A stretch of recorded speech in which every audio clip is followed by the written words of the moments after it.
আমরা করেছিলাম লক্ষ্মীর ভান্ডার, সেটা হলো ভিক্ষে। আপনি দেবেন যখন সেটা হলো সেবা। এটা কি করে হয় স্যার?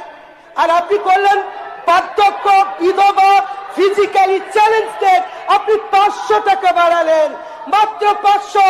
যারা মেন্টালি, যারা ফিজিক্যালি তারা দুর্বল, যে বিধবা, যে বয়স্ক, যে ফিজিক্যালি আর চ্যালেঞ্জিং, তাদের ক্ষেত্রে বাড়ালেন না। আরে পারিনি, তোমরা তো করছো স্যার। ডবল ইঞ্জিন সরকার হলে সবই করা যায় স্যার। আমি এই বাজেটে খারাপ দিকগুলো আপনারা প্রচুর বলেছেন।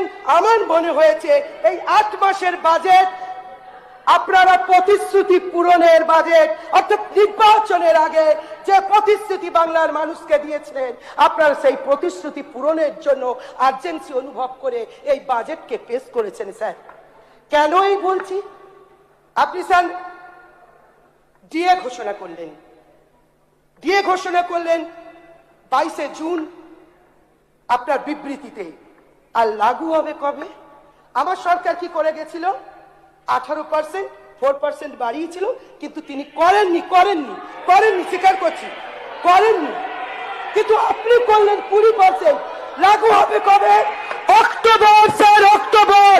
কেন নয় আগামী মাস থেকে স্যার? সেটা দয়া করে বলবেন। 3 মাসের জন্য কর্মচারীরা এই ডিএর সুবিধা পাবে। এটা কি করে হয় স্যার? আপনি 7ম পে কমিশনের কথা বলেছেন স্যার, যা 27-এ আপনি লাগু করবেন কথা দিয়েছেন স্যার। আমি গর্ব অনুভব করি আপনি 1 কোটি টাকা এমএলএ ল্যাডের কথা বলেছেন। আমি নিশ্চিতভাবে এলাকার প্রত্যেকটি 294 জন আমরা যারা আছি, আমরা প্রত্যেকে এলাকায় কাজ করতে পারবো। 70 থেকে 1 কোটি করেছেন, এর জন্য আমি কৃতজ্ঞতা জানাই স্যার। স্যার, যেটা আমার চোখে ধরা পড়েছে স্যার, সেটা হলো আপনি দিচ্ছেন অন্নপূর্ণা যোজনায় 3000 টাকা। আচ্ছা স্যার, আমরা করেছিলাম লক্ষ্মীর ভান্ডার, সেটা হলো ভিক্ষে। আপনি দেবেন যখন সেটা হলো সেবা। এটা কি করে হয় স্যার? আর আপনি করলেন বার্ধক্য, বিধবা, ফিজিক্যালি চ্যালেঞ্জদের আপনি 500 টাকা বাড়ালেন, মাত্র 500। যারা মেন্টালি, যারা ফিজিক্যালি তারা দুর্বল, যে বিধবা, যে বয়স্ক, যে ফিজিক্যালি আর চ্যালেঞ্জিং, তাদের ক্ষেত্রে বাড়ালেন না।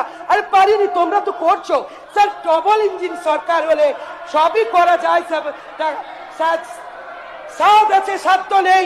আর আপনার লাগে টাকা দেবে গৌরী সেন, সেই সেন্ট্রাল গভর্নমেন্ট দিচ্ছে, তাই আপনি করেছেন। 27-এ আপনি যে ঋণ, আমরা ফেব্রুয়ারিতে বাজেট অধিবেশনে যে ঋণ করেছি